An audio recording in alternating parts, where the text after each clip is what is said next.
오늘 우리 현대 사회를 어떤 사회학자는 분노의 사회다 이렇게 표기합니다. 왜냐하면 우리 삶 속에 보면 깊숙이 분노가 많이 스며들어 있는 것이 많습니다. 마치 가마솥이 부글부글 끓는 것 같은 그런 분노가 들끓고 있는 것이 많습니다. 사회 곳곳에 분노의 지뢰가 곳곳에 숨어 있습니다. 그 비근한 예로 묻지마 살인이 그렇습니다. 그 사람은 분노가 통제가 되지 않아서 일종의 분노 조절 장애라고 할 수 있는 그런 사람들을 알 수 있겠죠. 홧김에 사람을 죽이고 또 홧김에 사표를 내고 또 홧김에 이혼을 하고 홧김에 하는 일들이 다 분노 조절 장애라고 그렇게 표현합니다. 오늘 본문에도 보면 분노를 하는 사람들, 이 분노 조절이 안 되는 사람들의 이야기가 나오고 있습니다. 이 에베소에는 엄청난 폭동의 사태가 지금 벌어지고 있는데 그 근원은 아데미 여신 때문에 나타나는 일입니다. 그 근본 기본적으로 가보면 바울 때문에 그렇다 이렇게 얘기를 합니다. 이 폭동의 주동자가 바로 데메드리오라는 사람입니다. 이 사람은 은으로 만든 장색을, 은으로 만드는 여러 세공을 하는 그런 업종이 있는 사람인데 여러 사람들을 모아놓고 일장의 연설을 합니다. 이 바울이라는 한 사람 때문에 우리의 직업이 천해질 수 있다 이렇게 얘기하면서 자신들이 내세우는 모든 것이 바로 아데미 여신을 위한 것처럼 그렇게 말합니다. 이 바울이 하는 모든 이야기는 아데미 여신을 무시하는 것이고 또 아데미 여신의 위험이 추락할 위험이 있다는 그런 명분을 내세워서 바울에 대하여 적개심을 품게 했고 또 사람들을 충동질했습니다. 그 반응이 오늘 28절에 나옵니다. 여기 보면 그 말을 듣고 분노가 가득하여 이렇게 합니다. 분노가 가득했다. 오늘 여기 보면 이 분노라는 말은 격분 이런 뜻인데 부글부글 끓어오르는 그런 가마솥 같은 그런 감정을 말하고 있습니다. 이 분노가 누구를 향한 분노였습니까? 그것은 필시 바울을 향한 분노임이 틀림없습니다.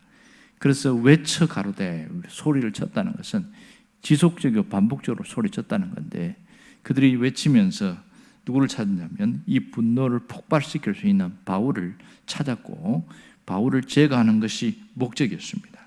그들이 아데미 여신을 그러나 명분으로 내세우는데 그 명분이 진짜인가? 사실은 아니죠.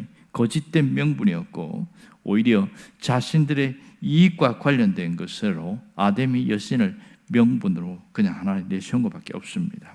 그들은 거짓에 기반을 둔 명분이었습니다. 이 명분이라는 단어 자체가 보면 두 가지 의미가 있는데 하나는 사람이 도덕적으로 마땅히 지켜야 할 도리를 말합니다. 이게 명분이 이 긍정적인 의미고요. 또 하나는 겉으로 내세우는 이유나 구실이라는 뜻으로 부정적인 의미를 두고 있습니다. 여기서 그들이 내세운 명분은 바로 부정적인 의미가 분명합니다. 속마음과 동떨어진 그런 허구의 기반을 두고 있는 것을 말하고 있는 것이죠. 그러니까 사람이 진실과 멀어지면 멀어질수록 더욱더 자신을 내세우는 명분에 집착하게 되어지고 거짓에 가까운 명분은 거창하고 구체적입니다. 심지어 그 명분을 달성하기 위해서 자신들의 목적을 이루기 위해서 폭력까지도 행사하고 있습니다. 오늘 본문에서 보는 것처럼 말입니다. 결국 거짓의 속성은 폭력으로 나타나더라 이렇게 말합니다. 그들의 거짓은 데메드리오와 다른 동업자들이 속에서 나타나는데 자신들의 풍족한 생활, 그러니까 부와 번영을 장애가 되는 바울을 제거해야 우리가 계속 풍족한 생활을 할 수 있다. 그렇게 본 것이죠. 그래서 일대의 소동을 일으켜서 바울을 찾아 나섰습니다. 마침 그곳이 바울이 없었죠. 바울이 없고 바울의 동역자인 두 사람이 나오고 있습니다. 가이오와 아리스다고가 있는데 이 사람이 바울에게 아마 배웠던 것 같아요. 두란노스원에서 함께 배웠고 사람들이 그걸 알고 있기에 바울 대신에 가이오와 아리스다고를 붙들어서 연극장으로 질질 끌고 가고 있습니다. 그들이 완력으로 그 어마어마한 야외 극장에 그들을 끌고 갔은 이런 모습을 보고 있습니다. 결국 그들은 자신의 풍족한 생활, 부와 번영을 이룰 목적으로 하기 위해서 그걸 달성하기 위해서 자신의 삶의 파일을 확장시키는데 여기에 명분을 두고 있다는 걸 알 수 있습니다. 이 파이라는 단어가 뭐냐면 영역, 규모, 크기 이런 뜻입니다. 삶의 파이를 자신의 이익을 위한 것에 넓히는 데 있었다는 것을 알 수 있죠. 여기서 오늘 중요한 것을 깨달을 수 있습니다. 신앙인들은 우리의 삶의 파이가 풍족한 생활, 부와 번영의 목적을 두면 안 된다는 것이죠. 우리가 삶의 파이를 키우려고 한다면 그 모든 것이 바로 더 한 사람이나 더 하나님의 나라를 세우는, 하나님 나라가 그 속에 스며들게 만드는 것이 되어야 한다. 이것이 신앙인의 본분이라고 할 수 있습니다. 사실 우리의 삶을 통해서 보이지 않는 하나님을 드러내는 가시적인 열매는 우리의 삶을 통해서 나타나고 있습니다. 그러므로 보이지 않는 하나님을 보이는 하나님으로 드러내는 것은 바로 우리의 삶입니다. 삶의 파이를 어디에다가 초점 두느냐 하는 것은 대단히 중요한 것이죠. 저마다 사람들이 살아가면서 자신의 삶의 파이를 넓히기 위해서, 영역을 넓히기 위해서 상당히 애를 씁니다.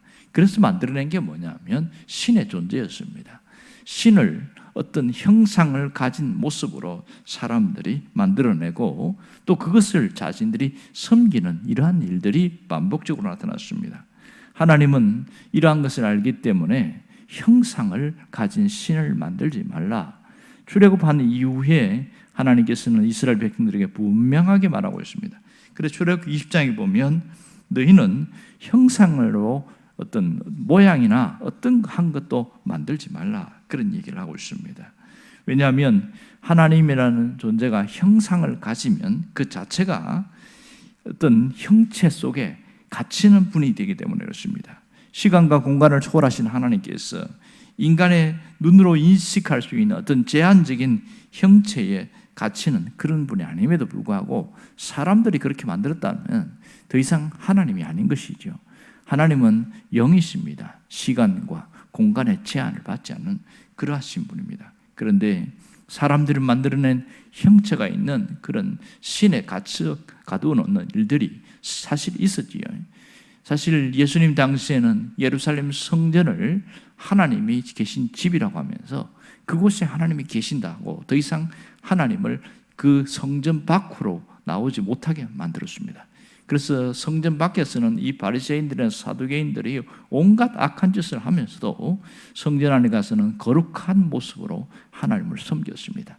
하나님을 예루살렘 성전 안에 가두어 두었습니다. 이것을 신랄하게 비판한 사람이 바로 스데반이었습니다. 하나님은 사람이 만든 그런 집에 계시지 않고 하나님은 어디에나 계신 분이다, 이렇게 얘기하면서 장황하게 설명한 것이 사도행전 7장의 내용입니다.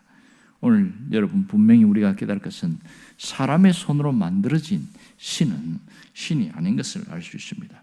바울이 이걸 선포했거든요. 사람의 손으로 만든 것은 신이 아닙니다, 이러면서 아데미 여신에 대한 것을 공격을 하니까 거기 에베소에서 절대적인 어떤 보이지 않는 군림을 하고 있는 아데미 여신을 섬기는 에베소가 변화가 일어나기 시작한 겁니다. 그 에베소에서 사람들이 돌아오기 시작하는 거죠.